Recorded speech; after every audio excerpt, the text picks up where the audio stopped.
Hackers don't think like movie villains. They're not chaotic, emotional, or reckless. They don't rely on luck.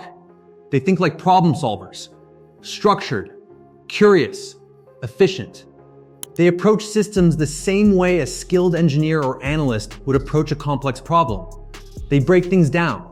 They test assumptions. They look for patterns. Because hacking is not about destruction, it's about access. The first thing to understand is this. Hackers are not trying to break everything. They are trying to find the easiest way in. That means they don't start with the strongest defenses. They start with the weakest link.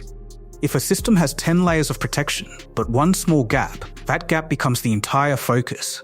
Because effort matters. Hackers optimize effort. They don't waste time forcing something that resists. They move toward what gives. Hackers look for weaknesses, not walls. A common misconception is that hackers attack systems head-on. In reality, they avoid resistance whenever possible. They don't look at a system and think, how do I break this? They think, where does this fail? This changes everything. Instead of focusing on strength, they focus on gaps. And every system has gaps. Systems. Every system is built by humans. And anything built by humans can have flaws. These flaws might be bugs in software, unintended behaviors, edge cases that were never tested. Hackers explore systems to find these cracks. They interact with applications in unusual ways. They input unexpected data. They observe how the system responds. If something behaves differently than expected, that's a clue. And that clue can lead to access. But here's the important part. Hackers rarely need a perfect exploit. They just need something that works. Misconfigurations, open ports, exposed databases, default settings, unused but accessible services. These are not advanced vulnerabilities. They are simple oversights, but they are incredibly common. And because they are simple, they are easy to exploit. This is why misconfigurations are responsible for a large percentage of real-world breaches. People are the most complex part of any system. They don't follow strict rules. They make decisions. They react emotionally. And they can be influenced. Hackers understand this deeply. They know that a system protected by strong technology can still be bypassed through human interaction. So they study behavior. They look at how people communicate, how they respond to urgency, how they handle trust, and then they design attacks around those patterns. Most attacks don't break encryption. Encryption is designed to be extremely strong. Breaking it directly is not practical in most cases. It requires massive resources and time, so hackers don't focus on it. They look for ways around it.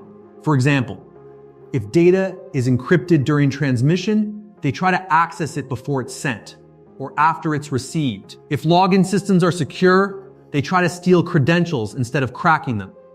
This approach is efficient because it avoids the hardest part of the system and targets the weakest, the wording. The timing, the design. Attackers may spend time researching their targets. They might study company emails, understand communication styles, replicate branding exactly. This is called spear phishing. Highly targeted, highly convincing. The goal is not to trick everyone, just enough people. Explore other systems within the network. Step 4. Collect data. Identify and extract valuable information. Step 5. Maintain access. Ensure they can return even if detected. At each stage, decisions are made. Paths are evaluated. They avoid triggering alerts. They mimic normal behavior. They may operate over long periods, weeks, months, slowly expanding access. Because the longer they remain undetected, the more valuable the attack becomes. Stealth is not just a tactic, it's a priority. They think like users. One of the most effective strategies is blending in. Instead of acting like an attacker, they act like a legitimate user. They log in with real credentials. They access systems normally and trust them. They exploit trust. Trust is essential for systems to function, but it is also a weakness. Hackers exploit this by impersonating trusted individuals, using stolen credentials, operating within trusted networks. If a system trusts a user, it often grants access without question. Hackers take advantage of that. They don't break trust. They use it. They don't need perfection. Because once they get in, they can build from there. This is why even highly secure systems can be compromised. Not because everything failed, but because one thing did.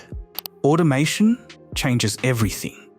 Modern hacking is not always manual. Automation plays a huge role.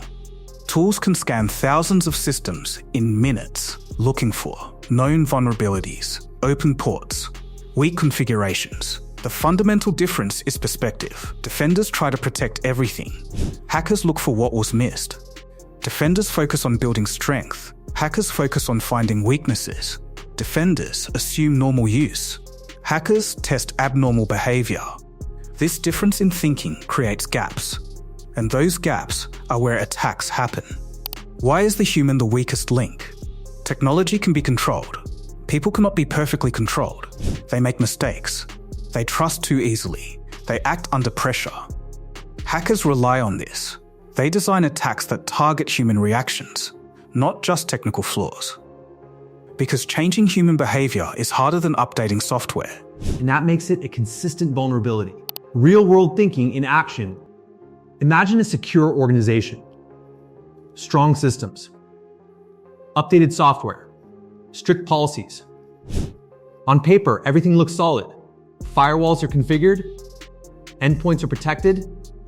Access is controlled. Audits are passed. From the outside, it appears difficult to break. But a hacker doesn't start by attacking what's strong. They start by asking, where is the system easiest to enter? They begin with reconnaissance, not hacking, observing. They look at the company's website, LinkedIn profiles, employee roles, email formats, internal structure. They learn how the organization communicates, who works where, who might have access to what. Because the more context they have, the more precise the attack becomes. They don't target the most technical system. They target a person, not randomly, strategically. Someone in finance, or HR, or at support. It looks legitimate. It feels routine. There's no reason to question it. So they act. They click the link. They log in. They comply. But the page they used wasn't real. It was a replica, designed to capture credentials. Now the attacker has a valid username and password. No alarms triggered. No system is broken. Just access, granted willingly. The hacker logs in. From the system's perspective, everything looks normal. Correct credentials, valid user, expected behavior, so access is allowed. Now the real process begins. Slow, quiet, deliberate. They don't rush, they explore. What can this account access? They move laterally, from one system to another, using trust relationships, using internal access, blending in. Because inside the network, security is often more relaxed. Things trust each other. And hackers use that. They gather information, documents, emails, credentials, anything valuable. They may create new accounts, set up backdoors, ensure they can return later, even if the original access is removed. All of this happens without triggering obvious alerts. No brute force, no loud intrusion. You look for weak points. You think in terms of failure. And that awareness improves security more than tools alone. Final truth. Hackers are not defined by skill alone. They are defined by mindset. They think differently. They look where others don't. They question what others trust. They exploit what others ignore. And most importantly, they understand that systems don't fail at their strongest points. They fail at their weakest ones. For more breakdowns on how attackers really think, like, subscribe, and join the conversation. And more often than not, that weakness is human. Because systems follow logic. People follow instinct. And that difference is where access begins.